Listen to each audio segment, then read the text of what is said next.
Welcome to my channel. अस्सलामुअलैकुम। आइए जानते हैं कैवान नाम के मायने और इसकी तफसील।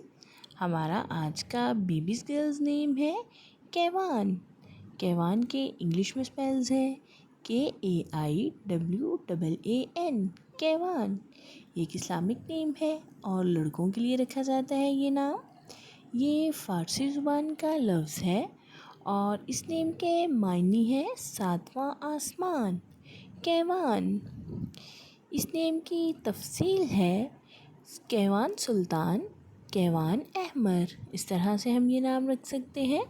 आप भी अपने नाम का मायने जानने के लिए कमेंट्स में अपना नाम लिखें और मायने जानिए। एंड अपने नाम की स्पेशल वीडियो बनवाने के लिए भी आप मेरे कमेंट बॉक्स में अपना नाम कमेंट कर सकते हैं। And please like the video, subscribe my channel. Okay dears, फिर मिलेंगे न्यू नेम न्यू वीडियो के साथ। अपना ख्याल रखिएगा, दुआ में याद रखिएगा। अल्लाह हाफ़िज़।